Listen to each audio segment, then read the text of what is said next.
वो पीछे है विपासना सेंटर। 10 दिन कोई फ़ोन नहीं, कोई लैपटॉप नहीं, एकदम नोबल साइलेंस रिट्रीट करने आया हूँ यहाँ पे।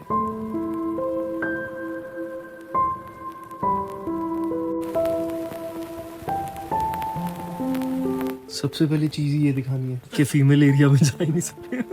इस मेडिटेशन कोर्स का लेवल देख लो आप। लड़कियों वाली एरिया में तो लड़के जा ही नहीं सकते।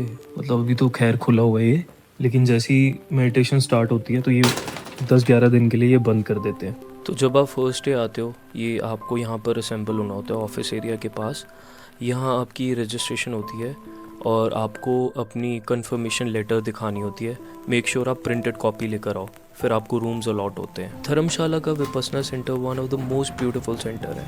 लोगों को लगता होगा क्योंकि ये पहाड़ों से घिरा हुआ है या फिर चारों तरफ ग्रीनरी है, पेड़ ही पेड़ है, इसीलिए ब्यूटीफुल है। लेकिन इस सेंटर की सबसे खूबसूरत बात यह है कि ये बंदरों से घिरा हुआ है। जब आप 10 दिन के लिए अपना सब कुछ छोड़कर यहाँ पर अकेले आते हो ना, तो यही बंदर आपको अकेला महसूस नहीं होने देते। दिन में 10 घंटे आपके मेडिटेशन में गुजर जाते हैं और बाकी का टाइम इन बंदरों की हरकतें देखकर। इसलिए 10 दिन तो पता ही नहीं लगा कैसे बीत गए। खैर, इनको तो पूरा दिन देखते रहो कम है, लेकिन अब मैं आपको धर्मशाला का विपश्यना सेंटर दिखाता हूँ। मुझे पक्का पता है वीडियो के एंड तक आप भी अपना मन बना लोगे कि 10 दिन के लिए आपको यहाँ पर विपश्यना करने आना है। लेकिन एक सेकेंड, आपको इस बंदर की कसम, आप अभी मेरे YouTube चैनल को सब्सक्राइब कर लो, और अगर आपको ज़्यादा प्यार आ रहा है मुझ पर तो आप मुझे Instagram पर भी फॉलो कर सकते हो।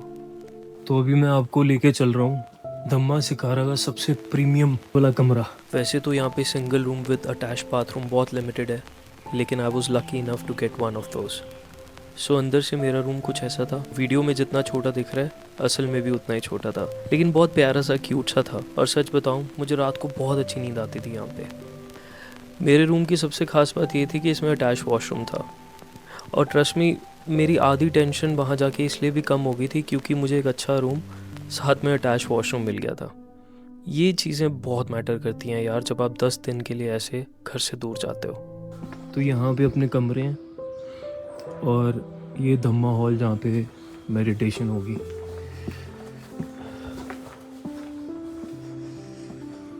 यहाँ बैठ के हम 10-10, 12-12 घंटे मेडिटेशन करेंगे।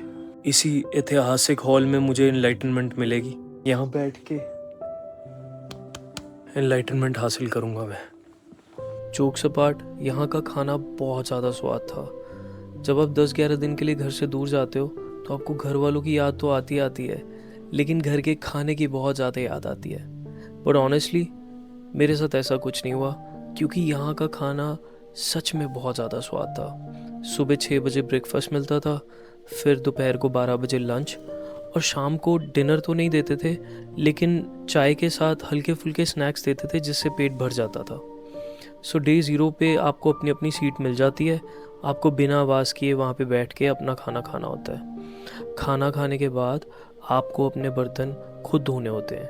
यहाँ पे प्रॉपर फैसिलिटी दी हुई है इन्होंने बर्तन धोने के लिए। सो सब अपने अपने बर्तन खुद धोकर रख देते हैं। लॉन्ड्री सर्विस आपको विपश्यना सेंटर के अंदर ही मिल जाती है। सो इस रैक पे आप अपने मैले कपड़े रखते हो और 2-3 दिन बाद आपको साफ़ धुले हुए कपड़े मिल जाते हैं। डाइनिंग हॉल के बाहर ये एरिया था, यहाँ पर वॉक करते थे लोग, और जिस दिन धूप निकलती थी तो धूप भी सेकते थे। पर मैं पर्सनली इस लेन में वॉक करता था। ये भी एक एरिया था अपने सेंटर में, यहाँ बहुत मज़ा आता था वॉक करके। खैर, किसी से बात तो कर नहीं सकते थे, इसलिए यहाँ साइड में एक सीक्रेट जगह थी। सीक्रेट तो क्या मतलब जब यहाँ कोई नहीं खड़ा होता था तो मैं जाके खड़ा हो जाता था और जो इस एरिया के लोकल्स होते थे उनको देखता था। और यहाँ बैठकर मैं पेड़ों से बातें करता था, नहीं तो वॉक करता था और अपने खाने को हज़म करता था। बट हाँ, बहुत ही ज़्यादा ब्यूटीफुल सेंटर है यार ये। ट्रस्ट मी, वीडियो में इतना नहीं पता लग रहा।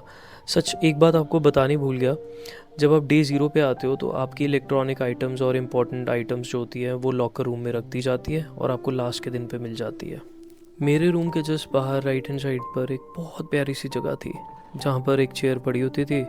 मैं चुपचाप वहाँ जाकर बैठ जाता था ब्रेक के टाइम पर, और बैठ के पेड़ों के ऊपर लगी पत्तियों को गिनता होता था। अब कुछ करने को तो होता नहीं था तो फिर यही चीज़ करते थे वहाँ पर शायद इस चीज़ में भी बहुत सुकून मिलता था उस टाइम।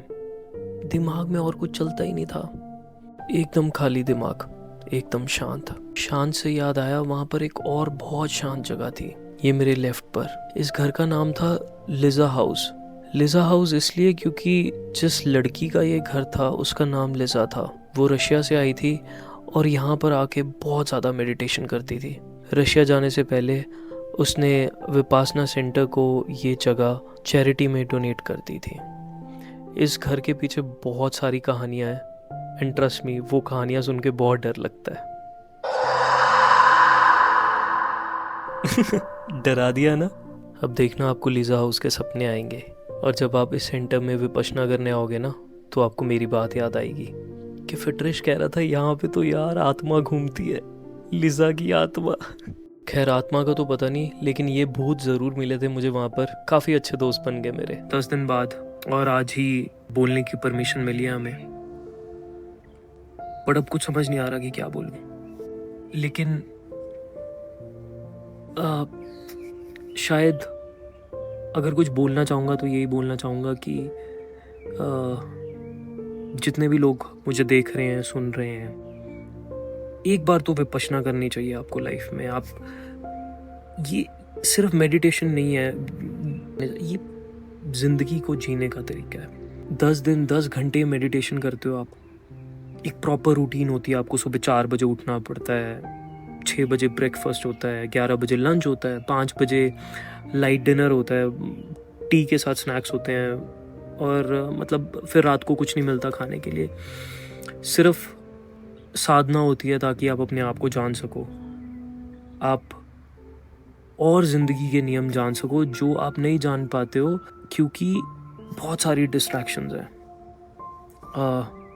थोड़ा टाइम लगेगा, बकचोदी तो नहीं छोड़ूंगा मैं, रील्स फिर से बनाऊंगा, वो तो मेरा धर्म है। लेकिन व्हाट अ मैजिकल एक्सपीरियंस यार, सबको करना चाहिए। मेरे को लगता है now is the good time. अगर आप सोच रहे हो, गो रजिस्टर फॉर विपश्यना मेडिटेशन।